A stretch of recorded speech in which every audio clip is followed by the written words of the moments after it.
श्रीमती द्रौपदी मुर्मू जी, महामहिम राज्यपाल महोदय,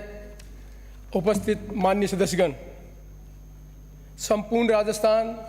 और राजस्थान के द्वारा चुने हुए प्रतिनिधि की विधानसभा की ओर से महामहिम राष्ट्रपति जी, मैं आपका हृदय से स्वागत करता हूं। ये हम सब के लिए प्रसन्नता की विषय है कि आज़ादी के बाद राजस्थान विधानसभा को ये सौभाग्य मिला है कि राष्ट्रपति जी का उद्बोधन हम सदन में सुन सकें। उसके लिए भी मैं आपका बहुत बहुत आभार व्यक्त करता हूँ।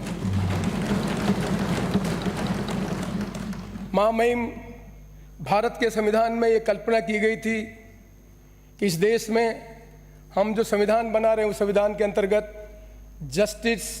इक्वलिटी ऑफ अपॉर्चुनिटी जो मिल सके, उसके संबंध में हमने सबने संविधान बन के ये कल्पना की थी कि देश को आगे बढ़ाने के लिए, निर्माण करने के लिए हम देश की नीतियां बनाएंगे संसदीय प्रणाली के अनुसार। आज मुझे कहते हुए प्रसन्नता है कि आज़ादी के 75 वर्ष बाद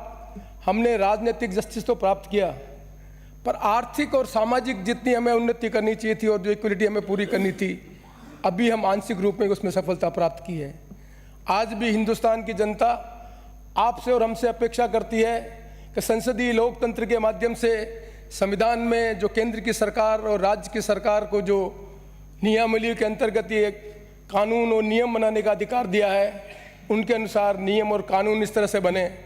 कि इस देश के संविधान की जो कल्पना प्रीएम्बल में की उसको हम सफलतापूर्वक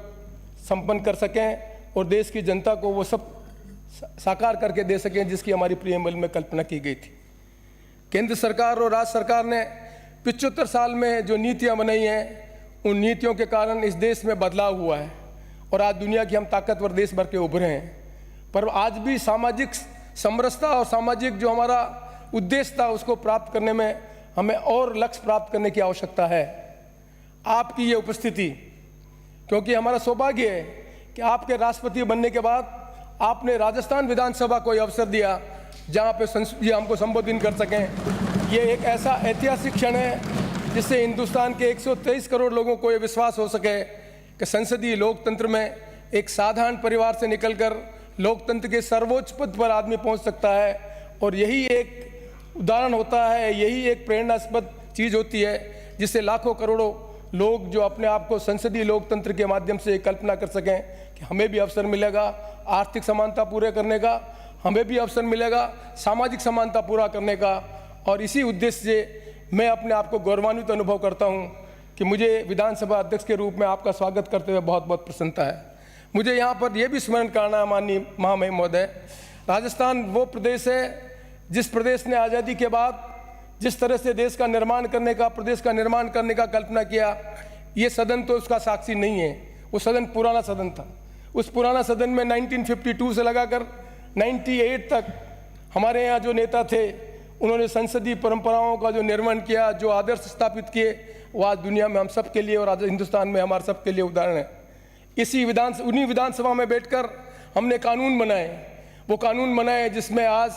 जागीरदारी प्रथा के बाद लाखों करोड़ों लोगों को जमीन का अधिकार मिल सका। लैंड रिफॉर्म के सबसे ज़्यादा अच्छे प्रोग्रेसिव लॉज कहीं बने तो राजस्थान में बने और वो का सदन वो पुराना सदन है मान्यवर। पर इस नए सदन में मुझे आपका स्वागत करते हुए प्रसन्नता है। इस सदन की कल्पना हमारे भूतपूर्व अध्यक्ष हरिशंकर जी बावड़ा ने की थी, पर आज़ादी के बाद इस सदन में जो माननीय सदस्य बैठे हुए हैं, कुछ को छोड़कर माननीय महामहिम महोदया,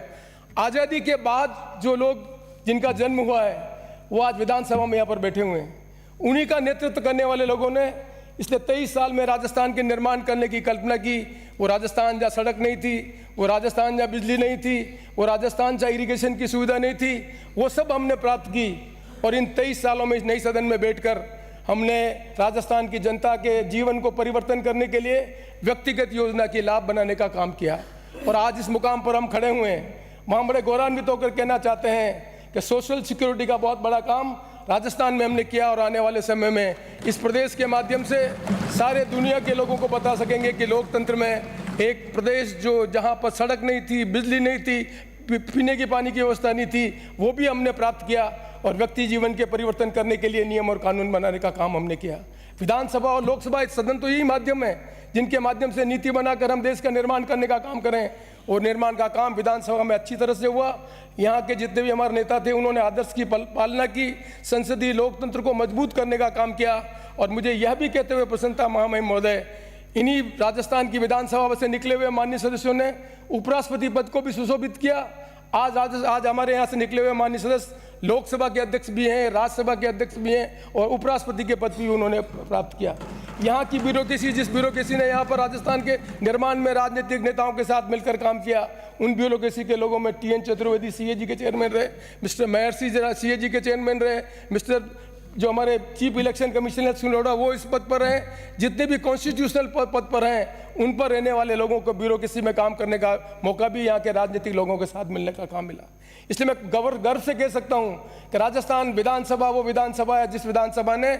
जो ब्यूरोक्रेसी है और जनता के सहयोग से जो चुने हुए प्रतिनिधि उन्होंने मिलकर राजस्थान के नवनिर्माण करने का काम किया। और उसी नवनिर्माण में मैं आज स्मरण करना चाहता हूँ माननीय मोहनलाल जी सुखाड़िया को, माननीय भैरव सिंह जी शेखावत को, हमारे जो भूतपूर्व मुख्यमंत्री है शिवचंद्र जी माथुर, और आज हमारे यहाँ बैठी हुई मुख्यमंत्री वसुंधरा जी को, और आज हमारे मुख्यमंत्री जी हमारे बीच में नहीं आए हैं माननीय अशोक जी गहलोत को। इन सब ने मिलकर राजस्थान के नवनिर्माण करने की कल्पना की, विधानसभा में बैठकर कानून बनाकर राजस्थान को निर्माण करने का काम किया। उस सदन में आपका स्वागत करते हुए मुझे बहुत प्रसन्नता है। और मैं आशा करता हूँ कि जो अगले 75 साल हैं, अभी तो हमारा अमृत महोत्सव मना रहे हैं, 75 साल की हमारी उपलब्धियाँ बहुत है, दुनिया में प्रोग्रेसिव कंट्री बनकर आगे बढ़े हुए हैं, पर अगले 75 साल की जो चुनौतियां हैं, जिन चुनौतियों में सामाजिक विषमताएं कम हो, आर्टिफिशियल इंटेलिजेंस के माध्यम से शिक्षा के क्षेत्र में कैसा परिवर्तन हो रहा है, इस समाज में आगे बढ़ने के लिए सामाजिक जो विषमता उसको कम कैसे कर सकें, किस तरह से हम सामाजिक सौहार्द बनाकर देश का निर्माण करने का काम कर सकें, वो आपकी उपस्थिति में प्रेरणा लेकर हम सब इस कदम में आगे बढ़ाने का काम करेंगे। इन्हीं सब शब्दों के साथ एक बार मैं पुनः राजस्थान की जनता की तरफ से, माननीय विधायकों की तरफ से आपका हृदय से स्वागत करता हूं। और मैं अपने आप को इस बात के लिए बहुत गौरवान्वित अनुभव करता हूं कि एक विधानसभा का विधायक मैं 1980 में बना था मुहिम, आज 2023 से मुझे भी 43 साल हो गए। इस राजनीतिक जीवन में जो अवसर मुझे मिला है, पहली बार महामहिम का स्वागत करते हुए मेरे जीवन का जो सुखद क्षण है वो राजस्थान की जनता के ऐतिहासिक विधानसभा क्षेत्र में भी एक ऐतिहासिक क्षण रहेगा। आपकी उपस्थिति हमें गौरवान्वित करेगी, हमें प्रेरणा देगी, और इन्हीं से प्रेरणा लेकर राजस्थान में कानून और नियम बनाएंगे जिससे राजस्थान का विकास हो सके और राजस्थान की जनता के जीवन में परिवर्तन हो सके। एक बार मैं पुनः आपका हृदय से स्वागत करता हूँ। धन्यवाद, नमस्कार।